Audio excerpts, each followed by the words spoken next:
pagtulong natin ay nasa pangalan ng Panginoon. Siya ang lumikha ng langit at lupa.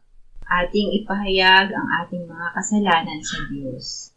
Ang ating Diyos ay Diyos na mahabagin at mapagpatawad.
Mapalad ang tao na pinatawad na iyong kasalanan at nalimot na rin ang kanyang nagawang mga pagsalangsang. Mapalad ang taong sa harap ng Panginoon ay di na pinararatangan ng kasalanan, dahilan sa siya ay hindi nanlilinlang. Noong hindi ko pa naipahahayag yaring kasalanan, sa buong maghapon ako'y nananangis sa matinding lumbay. Sa araw at gabi, bigat na kamay mo ang nararamdaman, ano pa't wala nang nalalabi akong lakas sa katawan. Hamog ang kaparis na dagling na tuyo sa sikat ng araw. Ako ay lumapit sa iyong harapan at salay inamin ang aking nagawang mga pagsalangsang, di ko inilihim. Pinagpasyahan kong ang lahat ng ito sa iyo'y idaing, at aking natamo ang iyong patawad sa sala kong angkin. Mga minamahal, sinasabi sa unang Juan, Kabanatang 1, Talatang 9, kung ipinahahayag natin ang ating mga kasalanan, maaasahan nating ipatatawad sa atin ng Diyos ang mga ito, at lilinisin tayo sa lahat ng ating kasamaan, sapagkat siya'y tapat at matuwid. Salamat sa iyo, O Diyos. Pinatunayan mo ang iyong pag-ibig sa amin nang si Kristo ay namatay para sa amin noong kami mga makasalanan pa. Ngayon ay buksan mo ang aming mga labi at kami ay magpupuri sa iyo.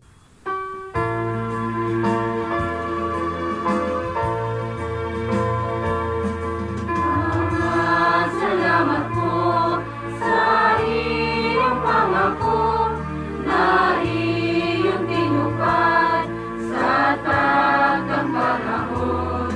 Ibinigay mo sa minamamaliw at siya ay dumating.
nagsala ay nagpapalaya at ang kabanalan tayo'y makakamit pagkat siya'y dumating. Ang mga halina sa amin dumating, Espiritong Banal sa langit ng galing. Pangako mo, Ama, sa amin tinupad, tunay kang matapat.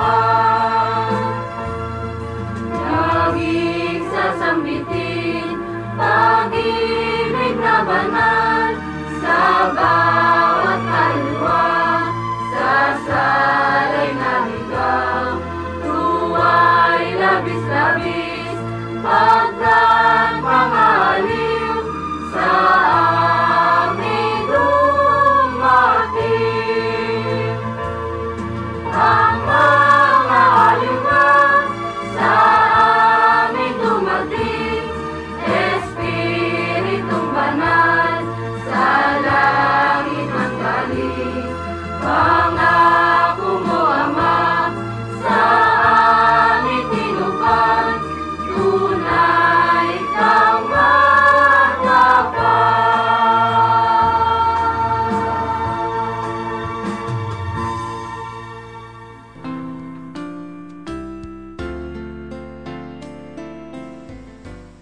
Genesis 11:5-9.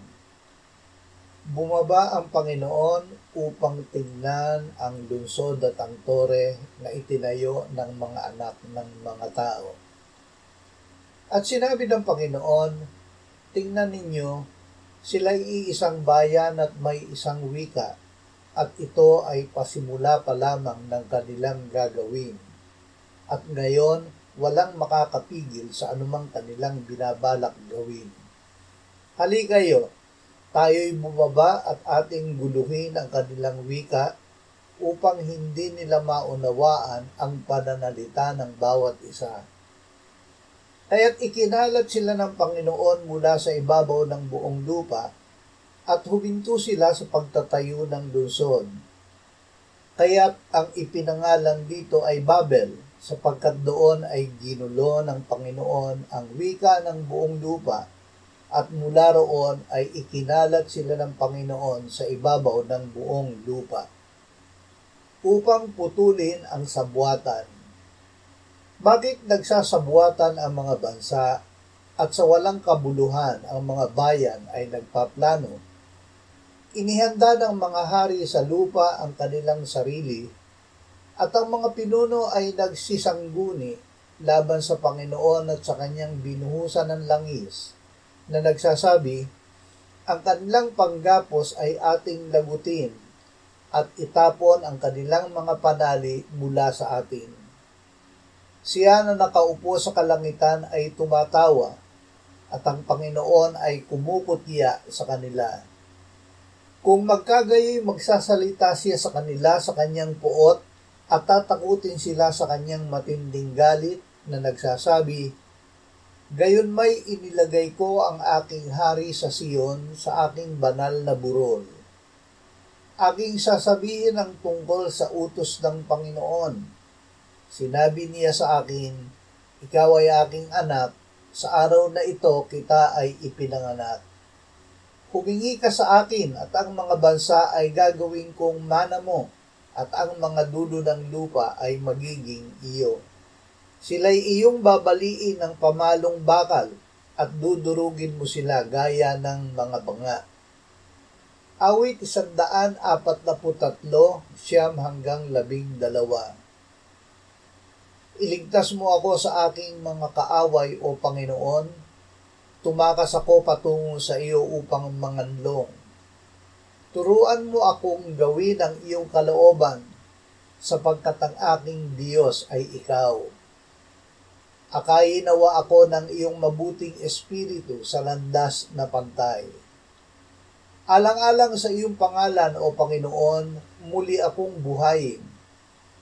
Sa iyong katuwiran ay ilabas mo ang aking kaluluwa mula sa kaguluhan, at sa iyong tapat na pag-ibig ay tanggalin mo ang aking mga kaaway, at iyong lipulin ang lahat ng nagpapasakit sa aking kaluluwa, sapagkat ako'y iyong lingkod.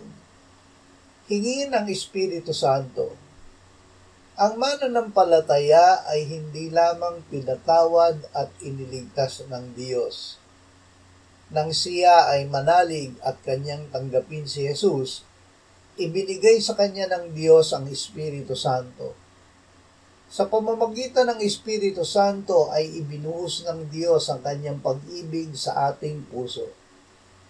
Tayo ay may pakikisama sa Ama at sa Anak sa pamamagitan ng Espiritu Santo. Tayo ay isang katawan dahil sa Espiritu Santo na nananahan sa atin. Gawa 2:1-4. Nang dumating ang araw ng Pentecostes, silang lahat ay nagkakatipon sa isang lugar. Biglang dumating mula sa langit ang isang ugong na gaya ng isang humahagibis na hanging malakas, at pinuno nito ang buong bahay kung saan sila'y nakaupo. Sa kanila'y may nagpakitang parang mga dilang apoy na nahahati at lumapag sa bawat isa sa kanila. Silang lahat ay napuspos ng Espiritu Santo at nagsimulang magsalita ng iba't ibang wika ayon sa ipinagkaloob sa kanila ng Espiritu. Tinupad ang pangako. Nang ang Panginoong Hesus ay muling nabuhay at nagpakita sa kanyang mga alagad, ay sinabi niya sa kanila, "Tanggapin ninyo ang Espiritu Santo."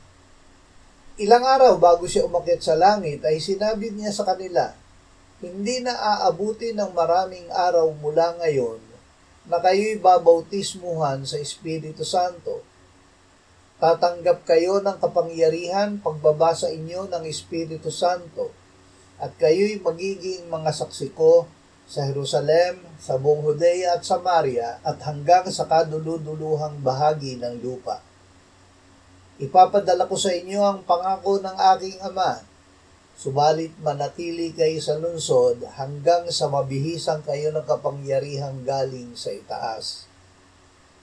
Tinupad ng Panginoon ang kanyang pangako. Sila ay nabautismuhan sa Espiritu Santo nang bumaba siya sa kanila noong araw ng Pentecostes. Juan 14:23-26. Sinabi ng Panginoong Hesus, "Kung ang isang tao ay nagmamahal sa akin, ay kanyang tutuparin ang aking salita, at siya'y mamahalin ng aking Ama, at kami lalapit sa kanya, at kami gagawa ng tahanang kasama siya. Ang hindi nagmamahal sa akin ay hindi tumutupad ng aking mga salita, at ang salitang inyong narinig ay hindi akin, kundi sa Amang nagsugo sa akin.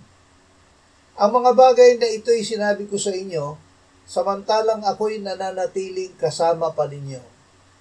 Subalit ang mga aliw, ang Espiritu Santo na susuguin ng Ama sa aking pangalan, siya ang magtuturo sa inyo ng lahat ng mga bagay at magpapaalala sa inyo ng lahat ng aking sinabi sa inyo." Ang pag-ibig sa Diyos. Ito ang pag-ibig sa Diyos na ating tuparin ang kanyang mga utos. Ang pag-ibig kay Jesus ay pagtupad sa kanyang salita. Sinunod ng mga alagad ang Panginoong Hesus na maghintay hanggang mabihisan sila ng kapangyarihan mula sa itaas. Nagkaisa silang maghintay at manalangin na matupad ang pangako. Ang panalangin nila ay tinugon. Mula sa Ama ay isinugo ng Panginoon ang Espiritu Santo. Noong araw ng Pentecostes ay bumaba sa kanila ang Espiritu Santo, at sila ay napuspos ng kapangyarihang mula sa Diyos. Ang kapayapaan ni Jesus. Iniwan ng Panginoong Hesus ang sarili niyang kapayapaan sa kanyang mga alagad. "Kapayapaan ang iniiwan ko sa inyo, ang aking kapayapaan ay ibinibigay ko sa inyo. Hindi gaya ng ibinibigay ng sanlibutan ang ibinibigay ko sa inyo. Huwag babagabag ang inyong puso o matakot man.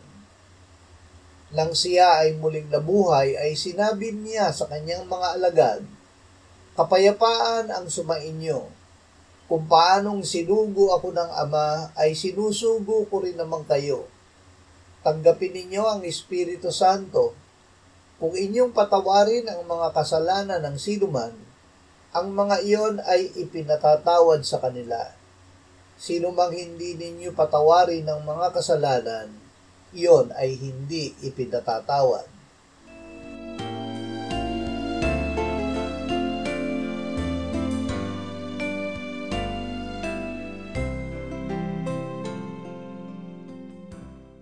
Manalangin tayo. Panginoong Jesus, sinabi mo, malibang kainin ninyo ang laman ng anak ng tao at inumin ang kanyang dugo, kayo ay walang buhay sa inyo. Ang sino mang kumakain ng aking laman at umiinom ng aking dugo ay may buhay na walang hanggan, at akin siyang muling bubuhayin sa huling araw. Sapagkat ang aking laman ay tunay na pagkain, at ang aking dugo ay tunay na inumin. Siya na kumakain ng aking laman at umiinom ng aking dugo ay nananahan sa akin, at ako sa kanya. Kung paanong buhay ang Ama na nagsugo sa akin, at ako ay nabubuhay sa pamamagitan ng Ama.